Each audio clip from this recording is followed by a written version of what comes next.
Very good.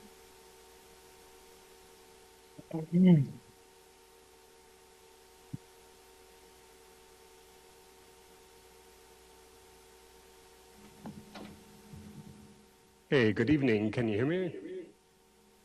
Yes, and no feedback. All right, very good. Here, why don't I just turn the output volume down until we're ready to hear from Paul? How's that sound, Tom? That sounds reasonable. Okay, go ahead. Try now. All right, so I'll do a brief sound check. And can we confirm that people are able to hear us at home? I'm going to ask my wife, Johanna, can you send me a text message and confirm that the audio is working?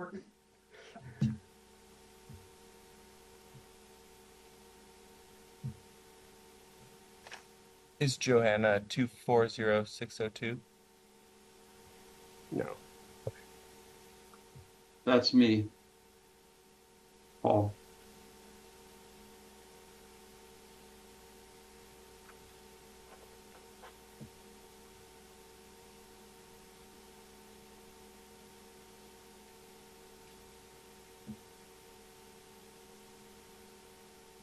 We'll get started in a moment once we can confirm things are working.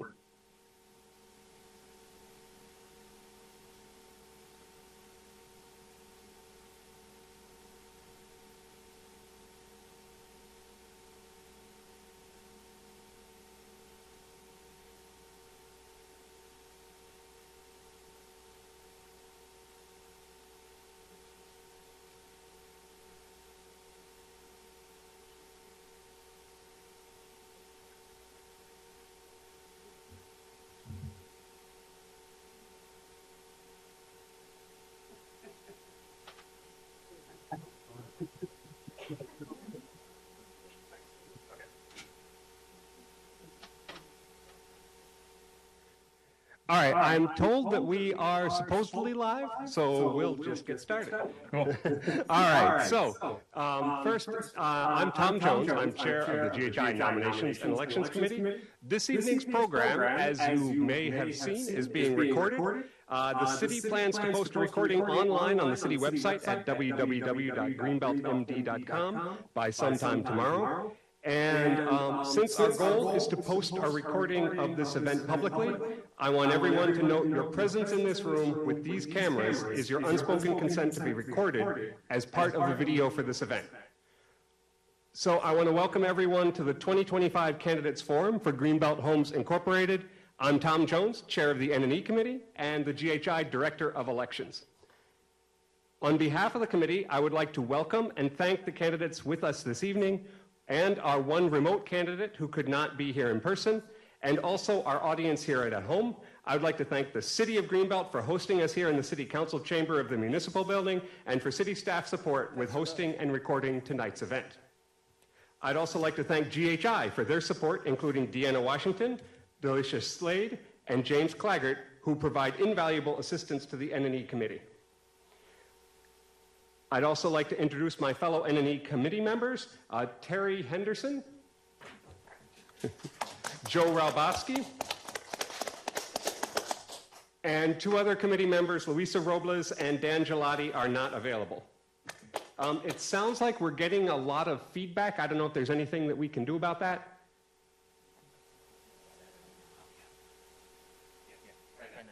All right. I hope this is better. So first, I'll give a brief refresher on the GHI election that's coming up. As you know, GHI is legally a corporation. This corporation has 1,600 shareholders. We usually call ourselves members, though, not shareholders. Together, all of us own GHI. These days, our federal democracy faces challenge, but we have a local democracy right here in town. For that representative democracy, we elect some of our fellow members to represent us throughout the year. Tonight's forum and next week's election are crucial elements of our community democracy. There are three groups that we, the GHI members, elect every year to represent us. The first group is Nominations and Elections Committee. That's the committee I chair. Most of the committees that you may have heard of are appointed by the board, like the Buildings Committee, the Woodlands Committee. They are created by the board. They report to the board. N&E is one of two exceptions. We are elected directly by the membership, and like the board, we report back to the membership. The 5 members of next year's N&E committee will be elected to one-year terms during the annual meeting. We are not participants in this forum because we're hosting the forum as part of our mandate in the bylaws to conduct the election. So the second group that we elect as members is the board of directors who manage most of the affairs of GHI. Under our bylaws, the board consists of 9 directors who have staggered 2-year terms. In even years, we elect 4 of the directors, and in odd years, like 2025, we elect the other 5. So that means that we have 5 2-year board positions up for election. But in addition, there was one board member who was elected last year and had to resign earlier this month due to personal circumstances. So in addition to the 5 positions that are ending, we have one additional 6th position for a director to fill that 1-year position. So the top 5 vote getters in the upcoming election will be elected for 2 years. The 6th highest vote getter will be elected for a 1-year term. This year, we have 6 candidates for those 6 positions. I'll introduce them in a few minutes. But first, the third group of people that we elect as GHI members is the Audit Committee.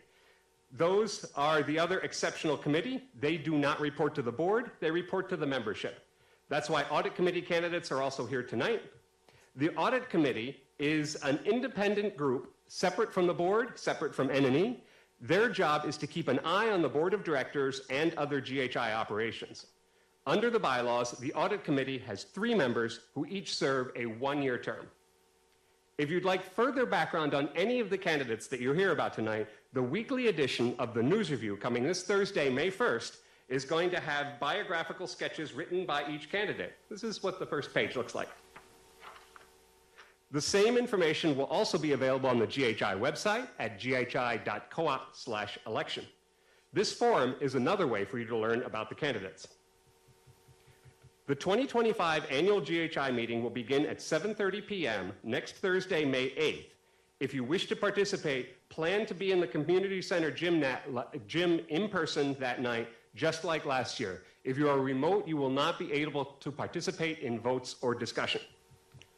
Once next Thursday's annual meeting concludes and goes into recess, members will be able to vote for board and audit committees.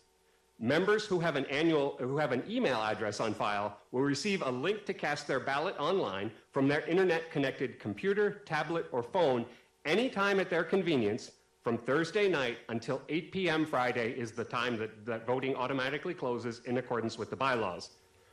All members, whether you have an email address or not, are welcome to vote in person after Thursday's annual meeting in the community center gym or 4 to 8 p.m. Friday at the GHI office. Members of our N&E committee will be there to help you vote in case you have any technological concerns.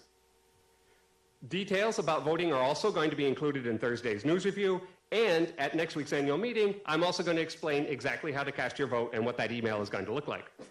So, at our forum tonight, I have several questions for the candidates, but we also want to give members the opportunity to ask questions. For our remote viewers, if you have a question you'd like candidates to answer, please send the email to ghi.nominationsанdelections, with no spaces, @gmail.com. That's case insensitive, so it's ghi.nominationsанdelections@ghi.com. You can also find this email address if you go to the GHI website at ghi.coop/elections and click Contact the Nominations and Elections Committee. So feel free to send an email if you're remote and have questions that you would like to be addressed to the Board or Audit Committee, but please tag your subject line Board or Audit so I can know who you're targeting it toward. Now it's time for us to start meeting the candidates. So each candidate will have an opportunity to provide an opening statement of up to 3 minutes. We'll start with everyone's opening statements, first from the Audit Committee, then from the Board. I'll offer candidates a choice of whichever order they prefer for all of the questions that we ask tonight. After opening statements, we'll have opening statements from the Audit Committee, then opening statements from the Board, then questions for the audit committee, then questions for the board. We've had some discussion over the years about the panel arrangement that works best. That's what we're trying this year. So Joe Ralbowski here is our timekeeper. When 15 seconds remain of the 3 minutes, Joe will hold up a sign. And when the time is up, he'll hold up a stop sign for the candidates, and I believe Joe's phone will also start making noise.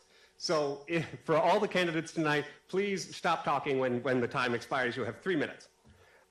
So we'll start with opening statements.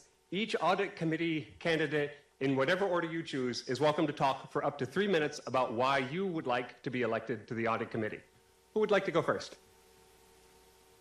Carl, so I think you need to press the, it looks like you're green, so go ahead and start talking. Good. Thank you. Yeah, thank you, Tom. Thank you, the NECO committee and everyone who's here and everyone who's online.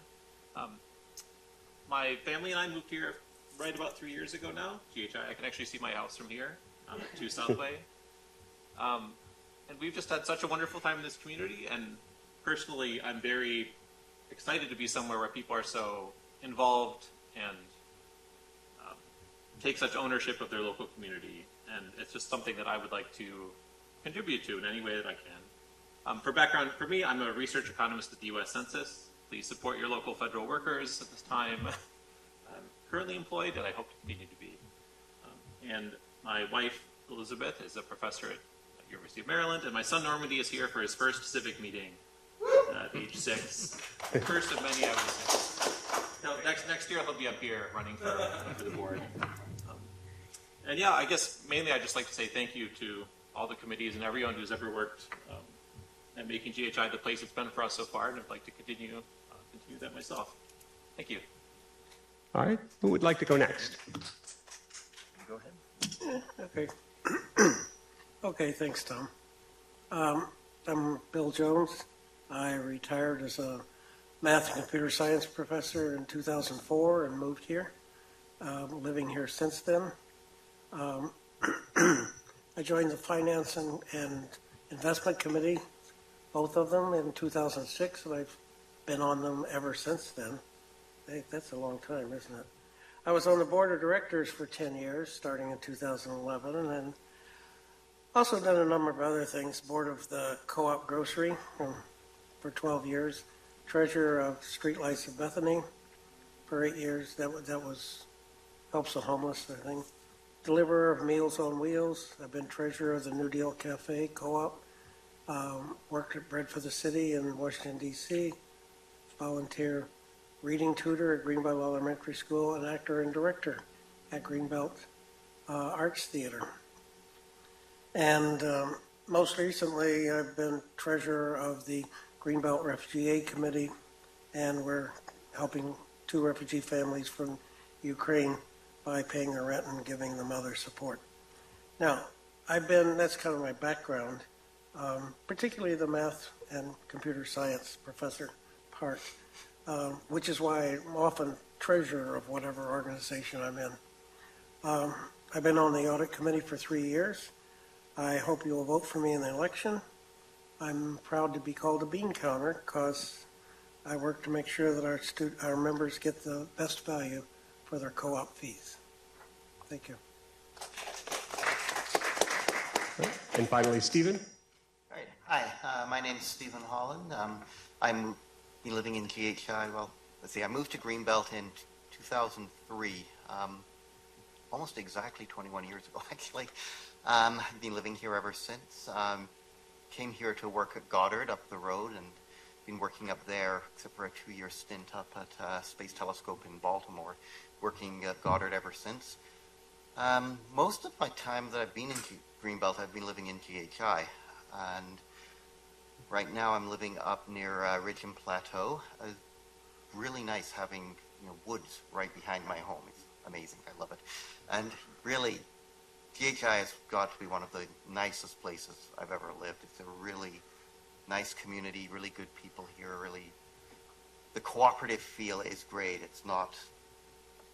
It doesn't feel like a suburb. It feels like a community.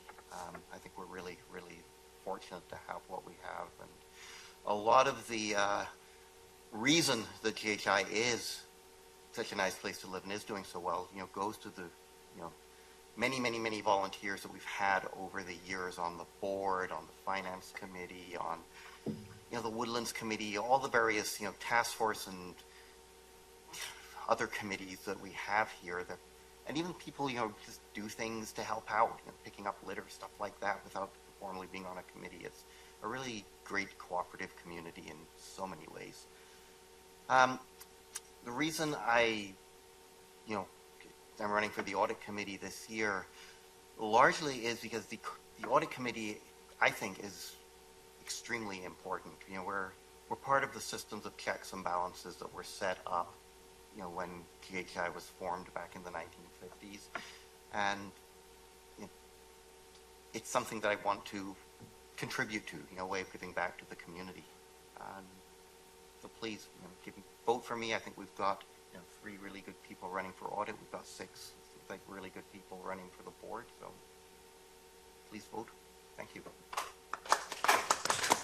All right, thank you, Stephen. If audit committee members, you could take seats, and board candidates, if you could move up and take your card, and feel free to sit in whatever order you like.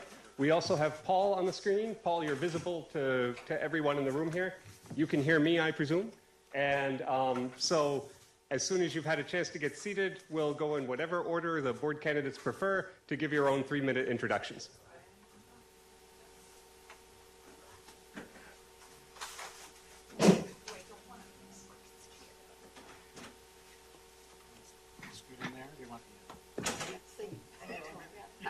Nice to meet you. I'm still in the first chair. Oh, good.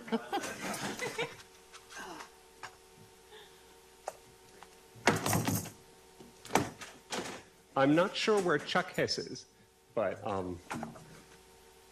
I think he's well known to many members of the community, so it looks like we are down 1 board candidate. So we will now proceed between Paul and the 4 candidates who are here. If you would like to choose whoever would like to go first, feel free to start. Again, you'll have 3 minutes. I'm happy to start. Yeah. So I'm Philip Larkin. I've been a lifelong Greenbelter and have lived in GHI in particular on and off for about 20 years. I also work at the local coal mine, also known as Goddard Space Flight Center, and I'm still employed for the time being, knock wood. At NASA, I manage a bunch of projects and programs, and do quite a bit of contract management as well. So I do bring that experience to the board. I'm running for a second term on the board. I guess I felt like 1 term just wasn't enough. I'm really not planning to change up too much of my approach. I had 3 points that I really wanted to focus on in my first term, and I feel like I've done a good job at that. I'll mention those in a moment. But I'm also particularly proud of, helping to stand up the member engagement activity again, and also, digging in on the pipe replacement program details, and challenging some of the assumptions that we have as a community, as an organization. So, but back to those 3 points.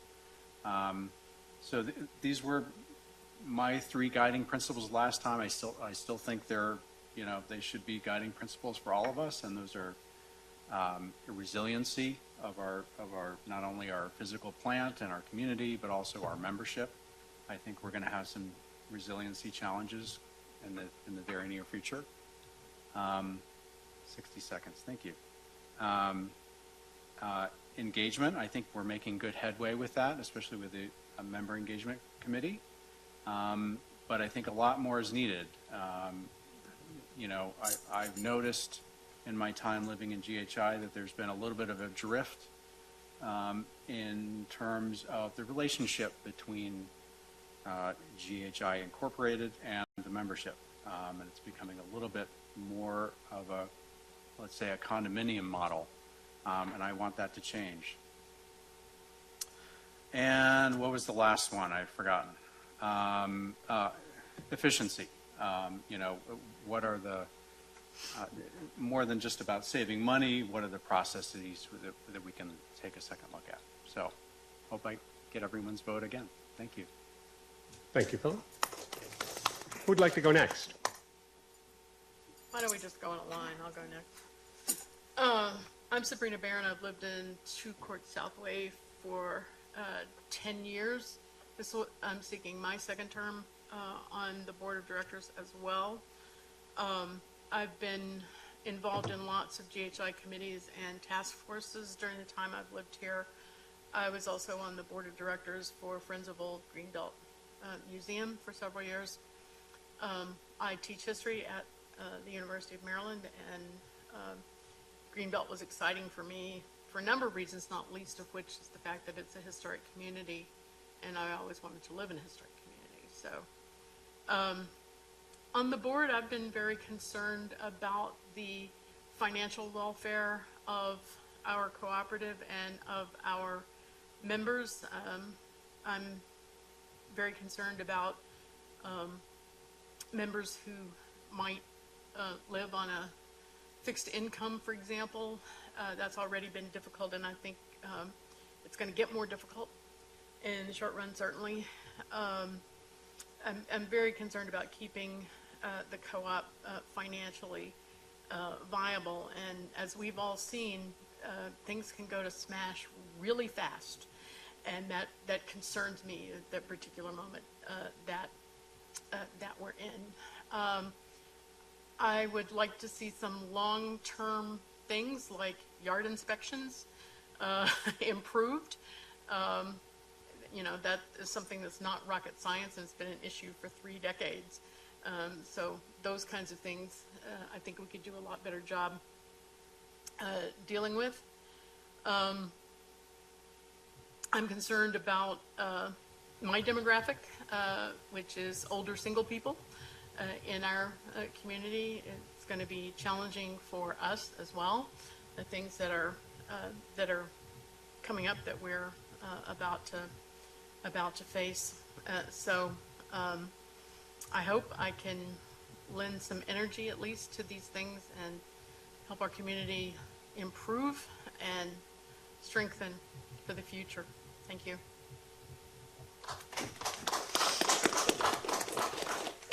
Good evening. I'm Nancy Boyd. I'm running for my second term on the board. The past 2 years, I have learned a lot about GHI that I did not know before. I've been on the handbook task force, and I'm now chairing the task force looking at the Yardy member portal to make it more accessible and user-friendly for the members, which has been a bit of a challenge. The 2 years I've been on the board, I've looked at my role as being a guardian for members' opinions. I have encouraged members to come to me with their concerns. I've also looked for efficiency in working with the other board members, with the staff, and with members. This coming 2 years, I would also like to look at increasing transparency between members and staff and the board. I have lived here for 16 years on Ridge Road. I have really enjoyed being here. I have learned to totally love the community with the walkways, the woodlands. There's a short hike down to Greenbelt Lake that I enjoy with my dog, Gus. I mention my dog because a lot of people know me better as Gus's mom than by my own name. And to give you a little background, I have a master's in nonprofit administration. I have worked at several nonprofits as an administrator, including the National Geographic Society and the Society for Women in the Law. And I look forward to really making continued contributions to GHI for the next 2 years. Thank you. All right, I applaud everyone for speaking without notes, but I am not that lady. Okay, so hello everyone. My name is Victoria Witten. I am a New England native. I am from New Hampshire, where I studied English before moving to Maryland to earn my master's in English at UND. I always thought I'd return home to the Northeast after graduating, but I met my wonderful wife, and as they say, the rest is history. Professionally, I've spent the last decade working in government contracting, developing safety, regulatory training for agencies like CMS, USAID, CDC, and DHS. I now serve as the Director of Proposal Operations for a Baltimore-based tech company who is solely focused on improving public services and making the government work better for the people. My wife and I, along with our 2 small dogs, we'll talk dogs later, Benny and Fig, moved into GHI in December of 2023. Since then, I've really fallen in love with this community. You can find us every weekend when it's open at the farmer's market. You can find me working in my own garden. It's going really well so far. Or doing pottery right next door. I'm actually skipping class tonight to be with all of you. The long and short of it is that Greenbelt feels like home in a way I never expected anywhere below the state of Massachusetts could. So I'm running for the GHI Board of Directors because I believe that we share a responsibility and an opportunity to strengthen our co-op, especially right now. If elected, I would focus on initiatives that build resilience and deepen community connection. So things that I would love to see are community dog park, expanding visibility of our community events, which Tom and I had a lovely conversation about, to bring more of our members together and see folks that we maybe wouldn't. And also thinking creatively about sustainability, not just through revenue in times like this, but also doing things to support urban homesteading. Community garden, beekeeping could potentially be allowed, chickens for people with proper space in their yard. I believe that promoting civic engagement alongside community engagement is really important. I think we need to strengthen our ties with the greater Greenbelt community. And I think that it's only together that we can really ensure that GHI remains a thriving, welcoming place where every member feels supported, heard, and empowered. And I thank you all for your time. I'm very excited to be here with you all, and hopefully somebody will vote for me. And Paul? Good evening, everyone. Tom, do you want to just confirm that my audio is okay before I dive in? Yeah, All we right. can hear you loud and clear. Okay, good. I see thumbs up too. I'm Paul Kapfer. I'm coming to the end of my first full term on the board. I did also serve a partial term back around 2016-17. Prior to that, I had been an audit committee member, and I've also served on a zoning task force that met for 2 to 3 years before we finished our work. I joined the co-op in 2013. I had been a resident of Maryland for most of the 2000s, although we lived over in the College Park area, but we would come to Greenbelt to go to the movies. That's how we learned about GHI. And when I was transferred back to a job, I was an active duty Navy judge advocate, so a lawyer. We looked for a house in GHI and have loved it ever since.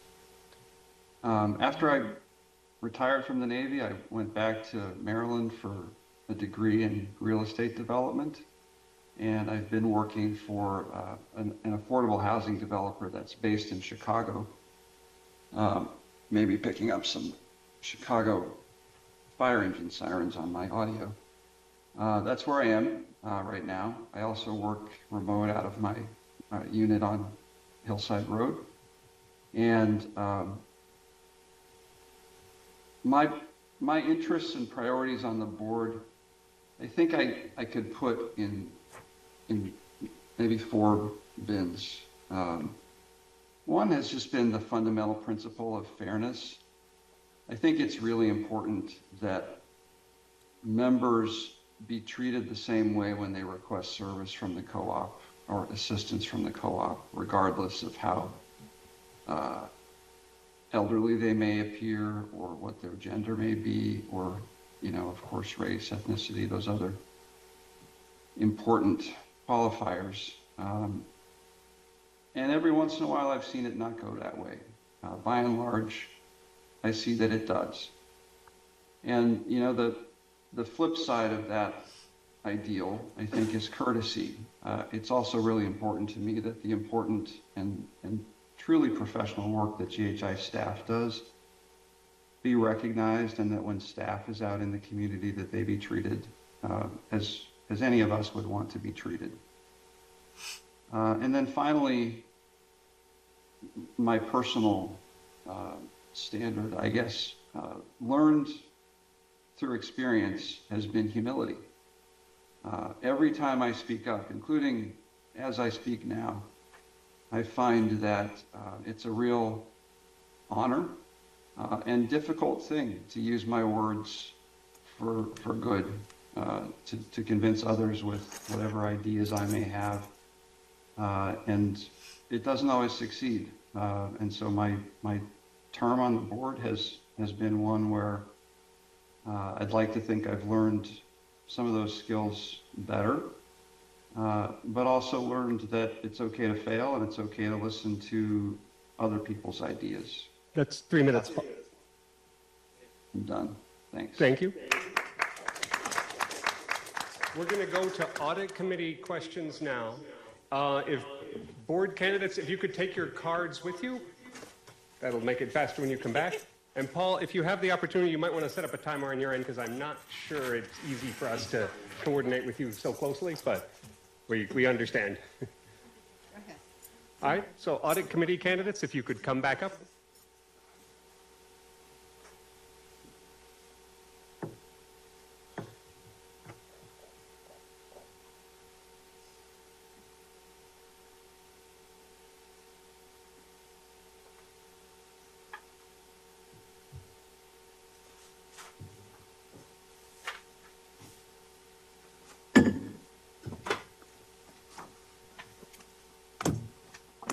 All right, thank you very much. And again, you'll have 3 minutes to answer. I have one question prepared, and we'll open up to questions from the audience, and I have a second question if needed.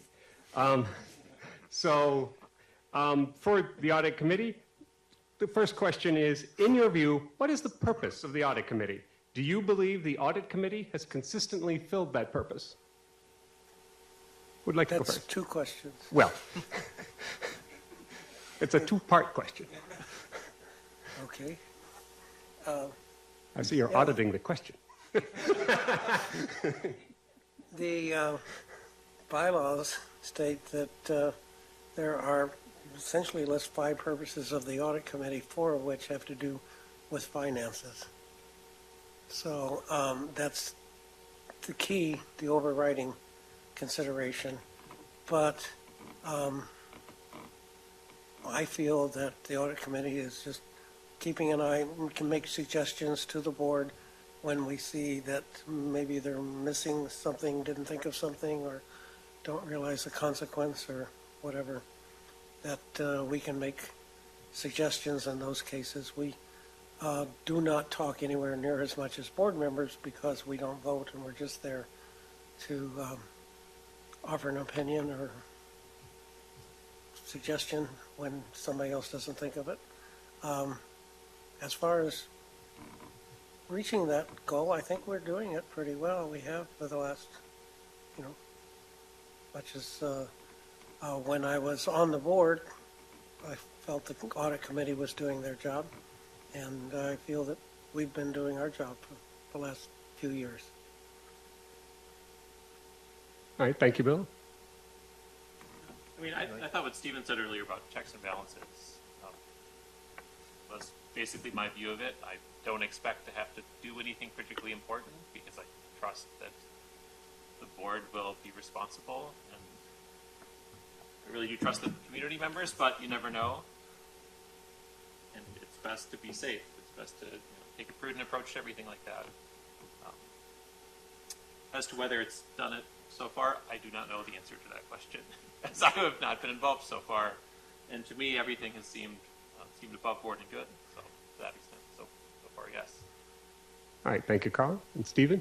All right. Yeah, I mean, there's not much I can really add to what Mr. Jones or Mr. Sanders has just said. And the audit committee it's got its formal role laid out in the bylaw, and as I see it, that's our job to watch the finances, watch what's going on. We're an extra set of eyes. And one thing I've found from pretty much fairly consistently in my work is that whenever you're dealing with something large and complex, the more eyes you have on the problem, the more different voices, the different opinions, different ideas that can contribute to that problem, the faster the problem gets solved. And to a large degree, that's the uber role of the audit committee. We're an extra set of eyes. We're also, we're kind of the goalie. Something slips past the board. The audit committee is another layer there to stop the puck from going in the net, so to speak. And as for how well the audit committee's been doing, well, I've been on the audit committee for the last year, so I think we did a really awesome job. I think the audit committee is just doing wonderful. But seriously, the audit committee, we're open to input from the members. We try to hold regular meetings, where the membership can come to us if they've got issues that they want to bring up with the audit committee. Please do that if there is something you feel the audit committee should be looking into or doing or thinking about or whatever. Thank you. Thank you, Stephen. So that's all three responses to the first question. Does anyone here have any questions they would like to address the audit committee? Here, would you like to come up and use the microphone?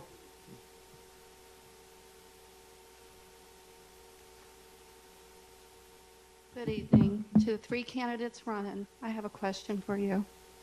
Do you have the time to commit to serve on the audit committee this round? Sorry, you're asking, do you have the time to commit? To serve? It's very important, yes. Do you have the time to commit? Well, in my case, I'm retired, so I've got maybe 20 hours a week because I've got other stuff I'm doing, and it doesn't take 20 hours a week. Mr. Yes. Holland? I believe I do.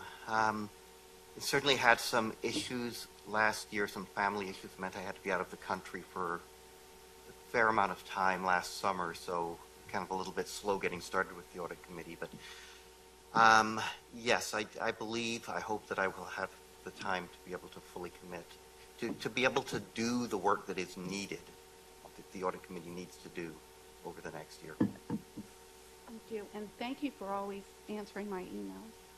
Mr. Sanders? I mean, I would say I'm committing to the time right now, certainly. I think just one other thing is one thing I like about just GHI in general and the Greenbelt areas, a lot of the time I was spending on this, I spend a lot of time with GHI people in other contexts. It can serve as getting, information, what they're thinking, what's going on in the community. Like, GHI is kind of my life, more or less. So I'm happy to commit the time to try to make it better like that. Great. Thank you so much. All right. Any other questions? Could you give your name? Yeah, I'm Sabrina Barron. Does the audit committee have a position on the 4 amendments that are proposed to the bylaws? The audit committee as a whole has not developed an opinion. We have not had a meeting on those. I've been, of course, at the meetings which have proposed them, and I don't see a problem with any of them. There's one that the audit committee opposed the last time it was proposed. Which one was that? About the ceiling being raised on the amount of contracts that can be approved without board approval. In that case, the board voted unanimously, if I remember right, for that, so I didn't see any reason to, any use in objecting to it. Part of the proposal was to make them a percentage rather than a dollar amount, so it doesn't have to keep being updated every year, or every few years, gets behind. And the fact is that there is a particular part which is very difficult for most people to understand, and they've been running into trouble with that. So raising that's not too bad. Simplifies things. Thank you. Right. Stephen or Carl, if you'd like to address that question, you're welcome to. All right. So I think that concludes our questions for the audit committee tonight. Thank Nobody's you. mailed any in? No, I checked and we have not received any mailed in. Well, darn. Thank you very much for your willingness to serve. You're welcome to stick around. And if the board candidates could resume your seats.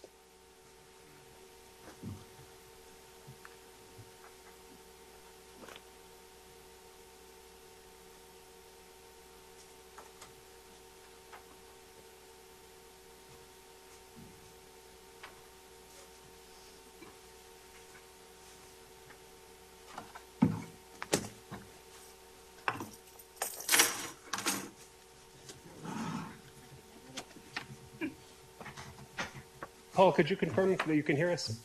I don't want you to miss any. Good, thank you. Yep. Paul, would you mind saying something just so we can do a sound check so that we can make sure that when you speak up, we'll hear you? Yes. Can you hear me okay? We're going to adjust the volume a moment. How about now? Can you say once more? Can you hear me now? Yes. Thank you. Feel free to mute to prevent any feedback, but unmute yourself at your pleasure. All right, so my first question for Board of Directors candidates is that these are challenging financial times for many. The cost of buying a home and the cost of maintaining a home have risen significantly in recent years. What thoughts do you have to address the affordability of living in GHI, including our monthly fees?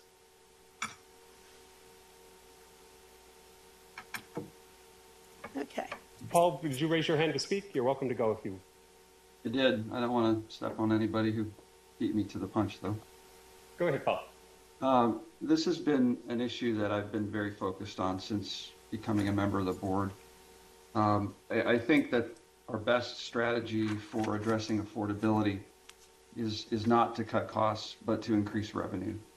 And I've had lengthy discussions with the rest of the board during our strategic planning session that happens typically in August, and also with staff more recently, about ideas that would allow GHI to use the assets it has to enhance the revenue it brings. As a member of the Finance Committee, I pushed for increases in reasonable rents for assets such as garages and storage units. And I think there's probably a lot more creativity that could be applied to that issue. I would love to see some of the time that we previously devoted during strategic planning to mission and visioning, which is basically done, needs a look every year, but it's basically done, to that kind of brainstorming, to picking an issue and really digging deep and trying to solve problems for members. And I'll stop there. Thank you. Okay. Nancy? Okay.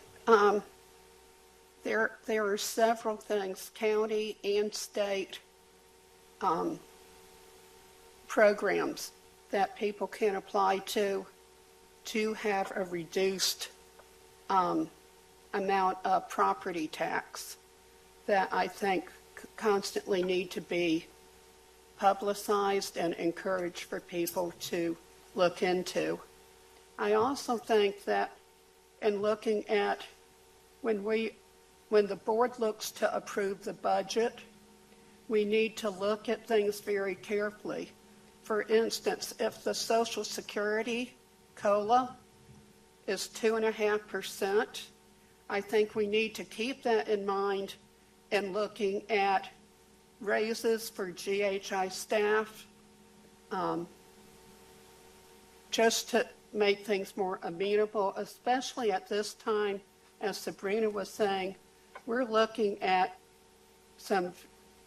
a very economically challenging period of time for at least the next 6 months or more.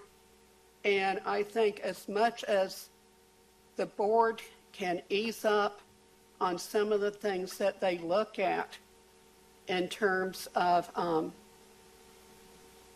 things that are in the budget, keeping in mind that many people, their co-op fees are more than their mortgage payment. And when people are on a set income,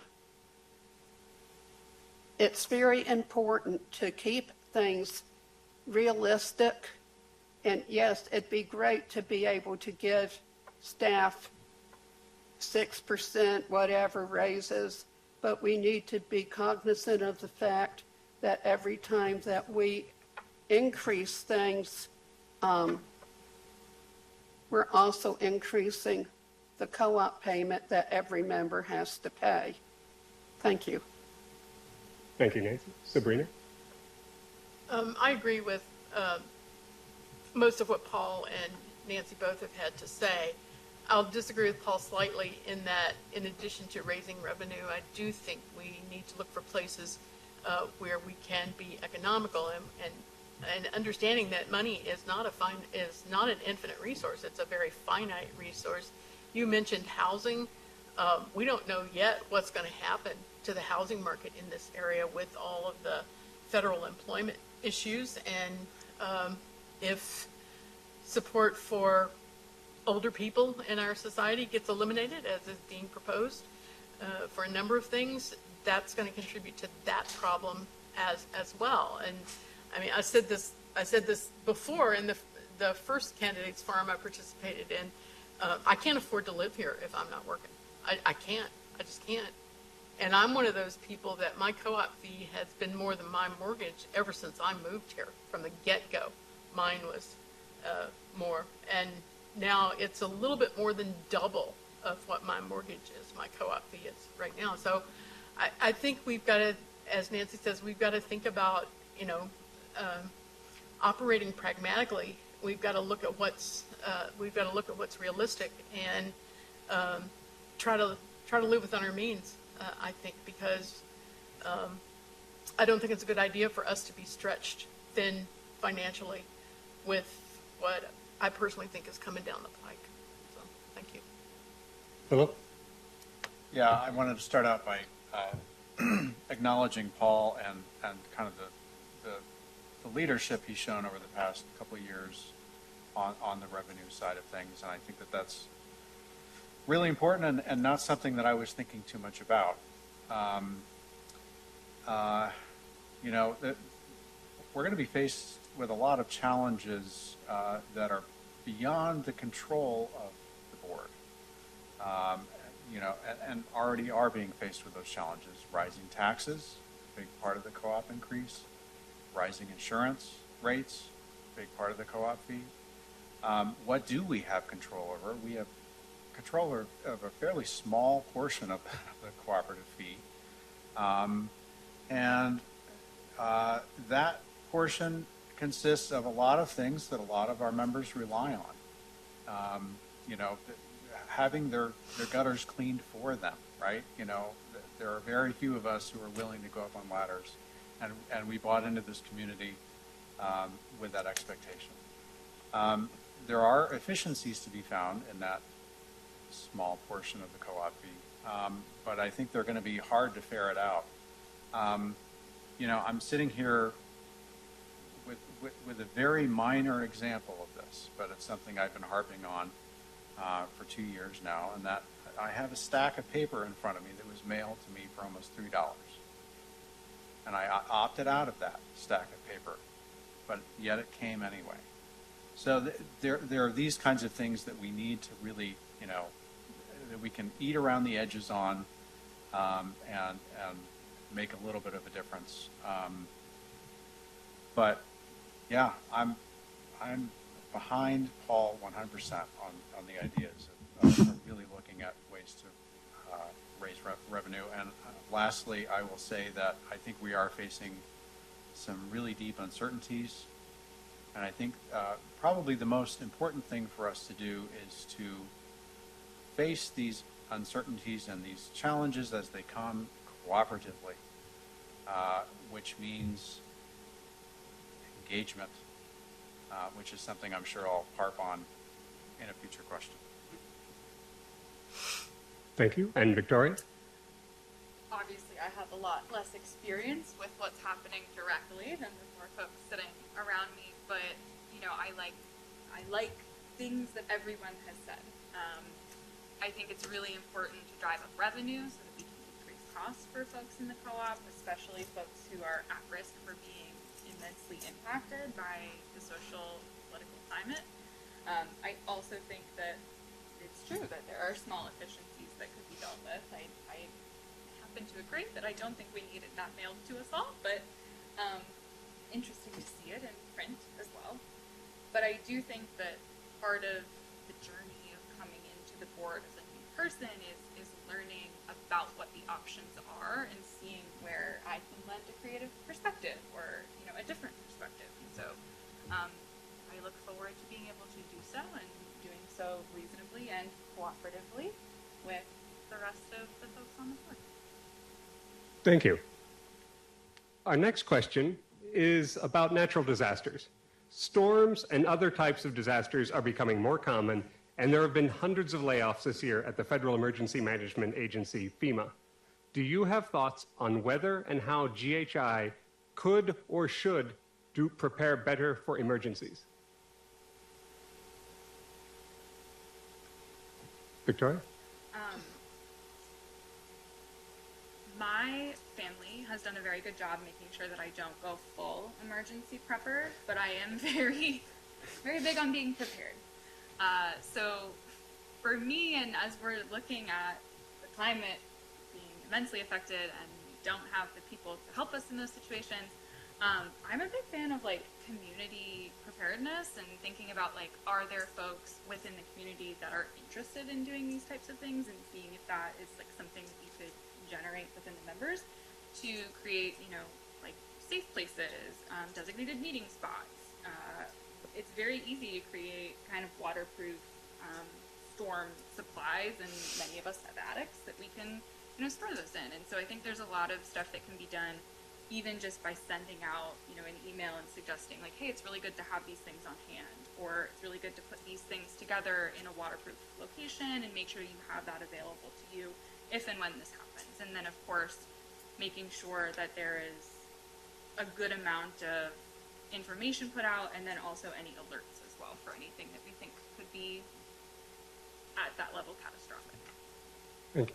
Paul, did you raise your hand to speak? I did not. I think my camera blipped a little bit there. But okay, no, that's fine. I don't want to prescribe an order, but I also don't want to overlook anyone. The one thing that I would say in response to that is that we could consider strategically placed generators. That's a tall order in an era when we're also replacing pipes in every unit. But that goes a long way in an extended power outage to making people's lives reasonable and letting them keep meat frozen, that kind of thing. I think we're doing great with trees. I joked a little bit in my news review bio about sacrificing trees to the insurance underwriters, and it's been hard to see a couple of them go in my yard. But I know that it's necessary, and when storms happen and power lines aren't down, that's the payoff for that kind of those kinds of difficult choices. Thank you. Sabrina? Yeah, I'll just reiterate, I'm a historian, so this is all anecdotal here and colloquial. I think GHI has done a great job. I mean, there's a proactive, ongoing program with regard to trees, as Paul has mentioned. I think wind and trees blowing over is one of the big things we need to think about, and there are some ginormous trees in GHI. I guess rain is another one. There's a lot of attention to stormwater management in this community that's ongoing and proactive. I think GHI has done a very good job, there. I don't know, have we ever had an earthquake here? Yes. We have? Oh, that's right, we had, yeah, that's right, okay. Well, hopefully they will all remain as minor as they have been historically. But I think with the real possibilities that we face for something catastrophic, I think GHI is in a pretty good position with regard to those. Philip? I think GHI does a wonderful job. They send out alerts when there is a potential problem coming up, which is very much appreciated. They have, as been brought up, taken a much more serious look at tree management and making sure dead limbs are trimmed off of trees, removing trees that could pose a danger. Especially now with FEMA not being able to respond. You may know that in Arkansas they had more than 10 tornadoes that did millions of dollars of damage and killed several people, and the federal government refused to send any kind of help. So I think we need to make sure that we are self-sufficient in trying to deal with things. I know when we had the windstorm several years ago, everyone in my court got out to help everyone trim limbs or whatever and did whatever they could. And I think looking at the community help with each other is very important and should be encouraged. The Companion Animal Committee holds an emergency fair each year. This past year, the fire department and several other organizations participated, and they go through different things, not only for people in the house, but what to do with your pets and how to take care of your pets if there's an emergency as well. So I think, once again, encouraging community response, relying on GHI management of trees and helping out with things, including the stormwater management, are all effective ways. I think we're lucky that we don't have to worry about a lot of different kinds of dangers. Thank you. And Philip? Yeah, I'll second some of the sentiments about GHI having done a pretty admirable job in a lot of these areas. I'm not going to propose that we do something omnidirectional from GHI headquarters, right? I would rather see resilience grow in a more organic way. We're restarting the court liaison program. I want to see, courts talk to each other, help each other, I want there to be lines of communications, across the community, and not just everything funneled through GHI administration. Also note that we had a new challenge recently. We had a woodland fire, and kind of showed perhaps the absence of a local fire department, which is a real shame for our community. So I'm not sure I have much more to say, other than I think involvement in these kinds of things is key, and maybe it's better done at a city level. I'm not sure. I think GHI certainly has a responsibility, but I think they're fulfilling that responsibility. All right, thank you all.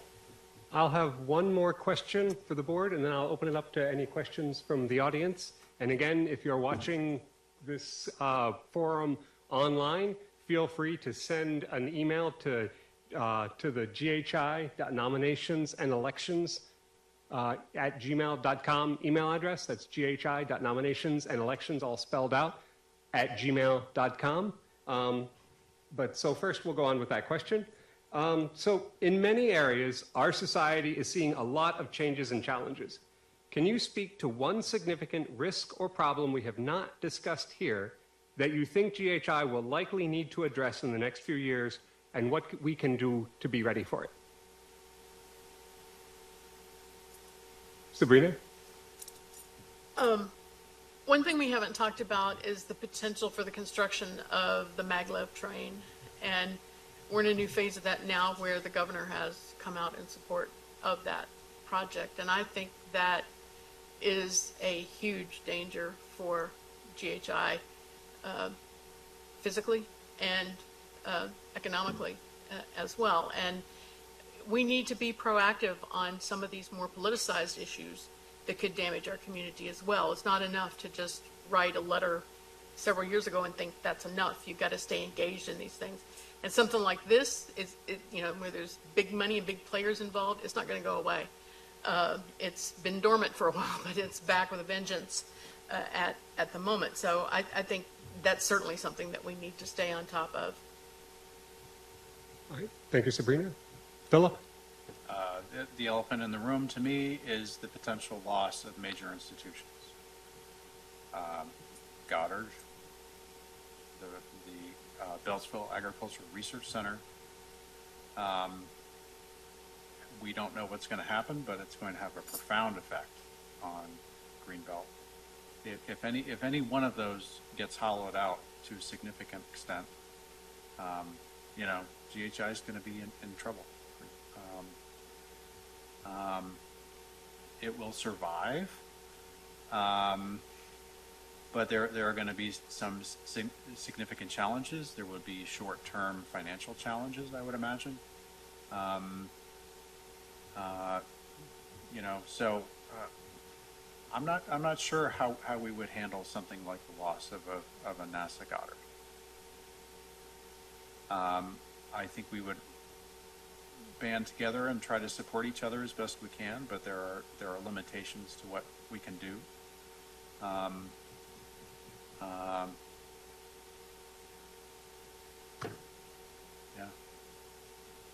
It's a bit fatalistic, but I don't have any good answers. Nancy? Sabrina touched on this earlier, but I think this could be a big problem for GHI, is that there has been a lot of political comments about terminating Social Security, Medicare, and Medicaid, as well as some other programs that people within GHI depend upon. And if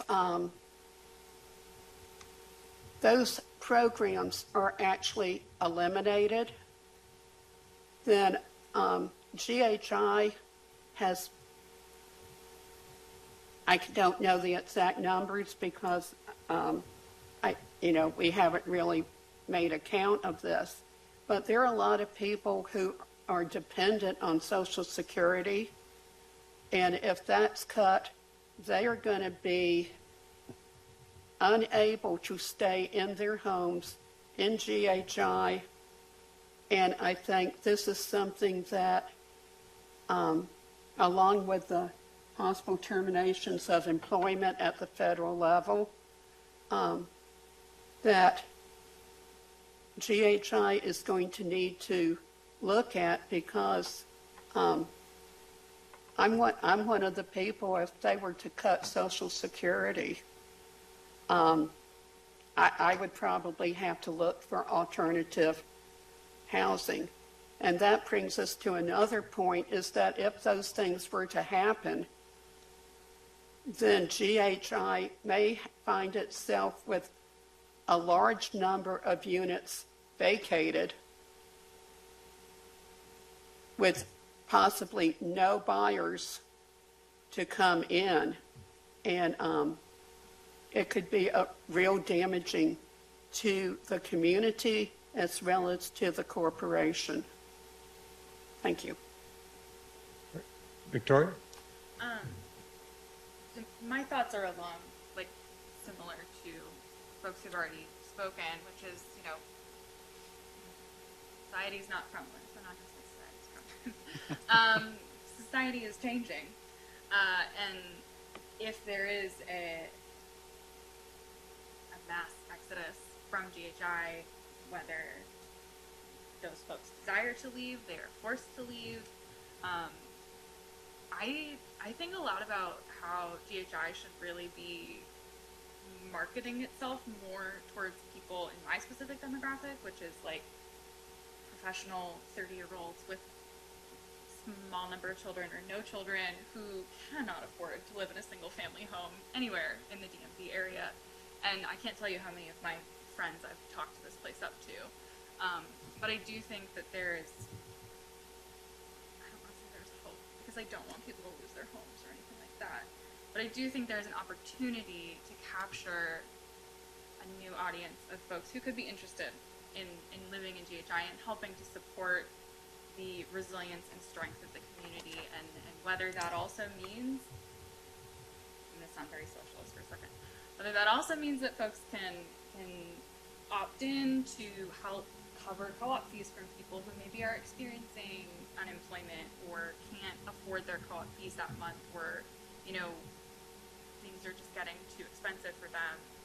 I'm a big fan of that, but I think it's a huge challenge, and I think it's something that we're hopefully not going to have to deal with, but I think it's something that we should probably be prepared to deal with. And Paul? I certainly second Bill's concern about the Ag Research Center and Sabrina's concern about the maglev. Those two concerns intersect actually underneath the Ag Research Center. And our 1,600 unit co-op is large by co-op standards, but we are not large in the sense of a voice in suburban Washington, or even sometimes in the city of Greenbelt. And I think the more we can do to enhance our reputation as a place that is serious about preservation, the more we can probably amplify our voice. I happen to think that GHI, in its present configuration, with green space and the super block system, all the things that make GHI unique, garden side connected paths, those things are a national treasure. And I'm not sure that we spend enough time as a community honoring that. What I've observed in my time on the board is that we tend to get dragged kicking and screaming into conservation initiatives, the most recent being the rezoning effort by the National Capital Area Parks and Planning Commission that resulted in our zoning task force. And in that instance, where we had the hammer of potentially being upzoned and increasing our density against our will, we took refuge in the idea of a conservation overlay zone, and we were successful in obtaining one. But no sooner is that discussion over than the board starts to see applications for exceptions, exceptions that may be opposed by a neighbor who wants to keep a particular row of houses as they are, keep the view as it is.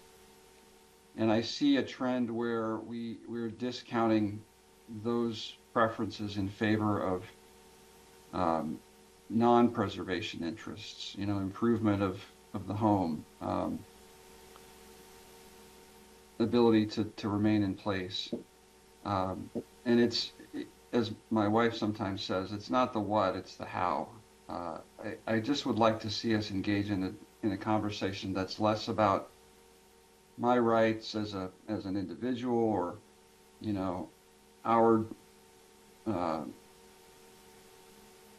our majority rule in a court when somebody is a holdout, and more about what is it exactly that we're trying to preserve here. What's beautiful about this community, and what should we care about keeping? Thank you, Paul. All right. Does anyone here have a question for the board candidates?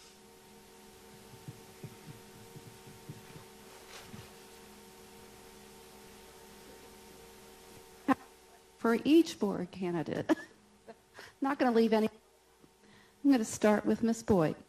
Ms. Boyd, you mentioned that you have a concern of transparency between GHI staff and the members. Now, I don't know if it was one concern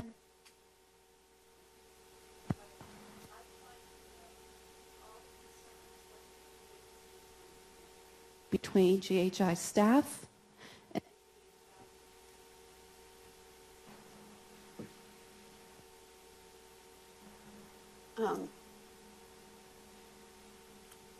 I have a couple of concerns, but I think one of the concerns that I have picked up looking at the unofficial Greenbelt Facebook page is a concern about the pipes and plumbing, that people would like to see a calendar, even if it's more tentative, to get an idea as to where it's going. And I think Thomas Williams with GHI staff, I think, has done a really good job in putting out information, but I think getting more information out, being more transparent about maybe some of the issues about long-term planning with the calendar might be really helpful to help members put aside some of their concerns about that. There are some other things, but I don't feel that I can actually bring that up in this forum.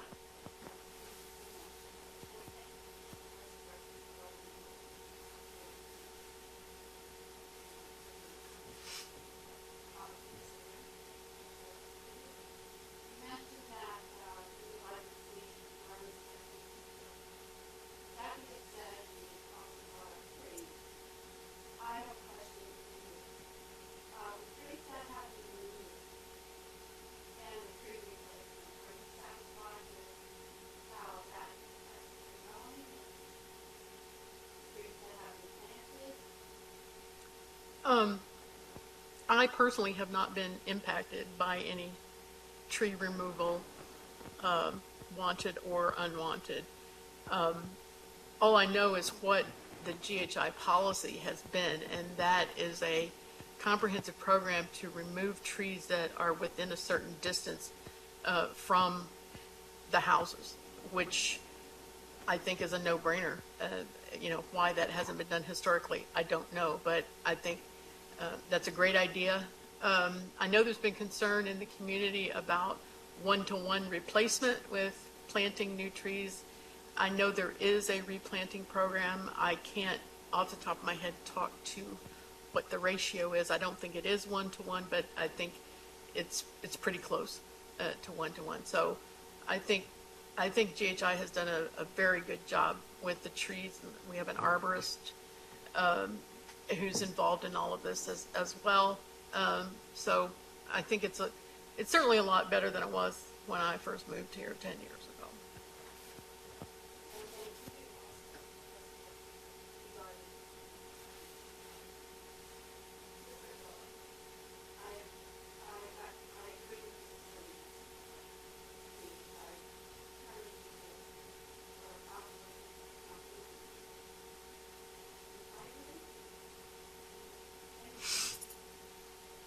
Thank you.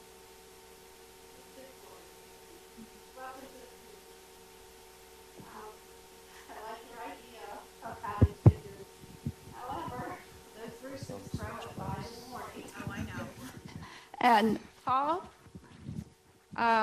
you mentioned the planting of the trees as well, and you know that's very important to me. Are you satisfied with the removal and the tree planting ratios?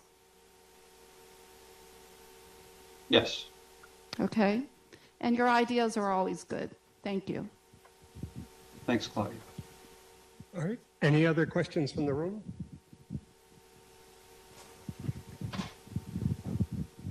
Hello. Yeah, something I'd like to ask everybody, particularly the incumbent members, but also you, Ms. Witten. In my mind, I think the board did a very good job last year, for the past year, that they made some tough decisions and made them well. But what I'd like to ask is, each of you, what would you have done differently? Is there any issue that you think GHI got wrong over the last year?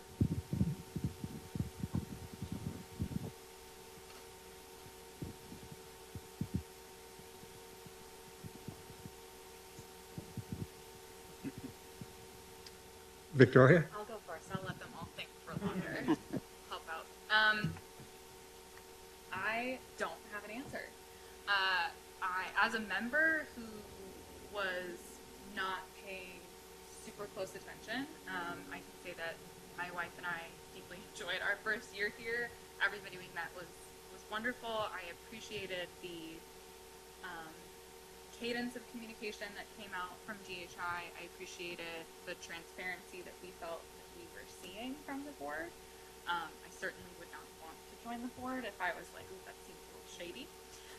So for me, I'm hoping I've given them enough time to think of their answers.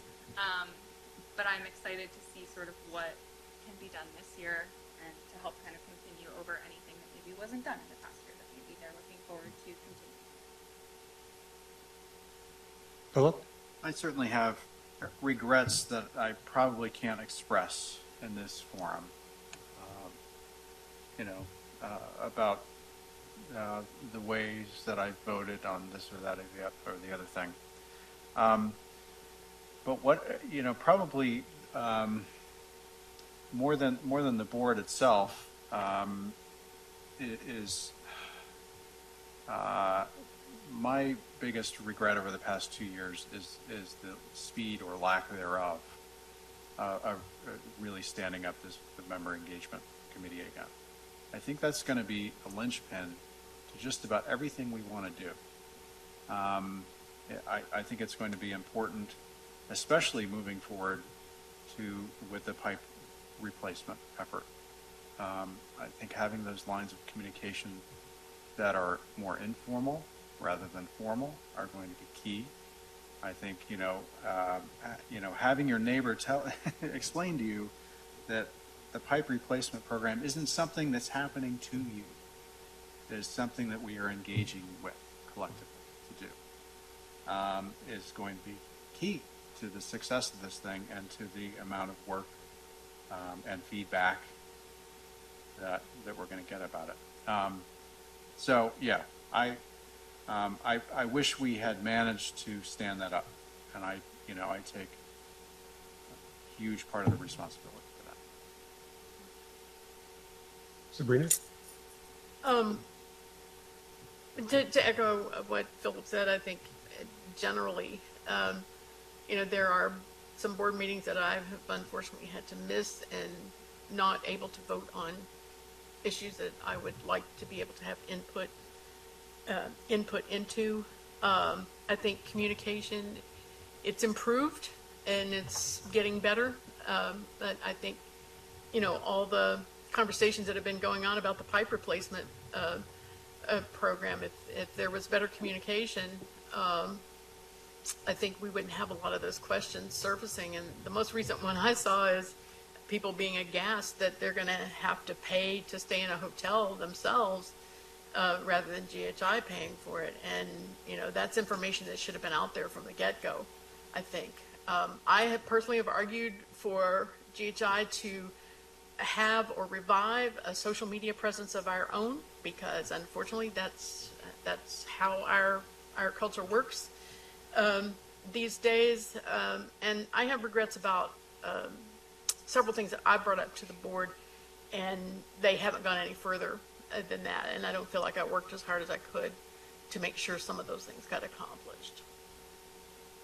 Great. Paul, Nancy? I have some regret over the amount of time that it seems to take for the board to intervene in conflict that erupts or behavior that's disturbing to other members of the community. And I say that acknowledging the hard work in these situations of some of the people who are in the room there on the staff. But we have a fairly cumbersome deliberative process on those situations, member complaints. And I would very much like to see us streamline that, get to answers more quickly, get resolution out into the community when people are waiting for it, and still give people fair treatment and due process. Okay. I have been on the handbook task force, and I think there's some, for this task force, we've been looking more at reformatting and making things more clear and easier to find. But one of the regrets I have is that the task force was not given the ability to really change some things that may be somewhat outdated. And then the other thing is that looking at the handbook,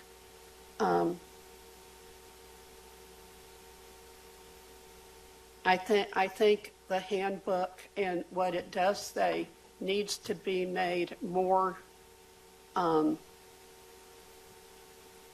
open to members so that they have a better idea as to what can and cannot be done, especially different things that need permits,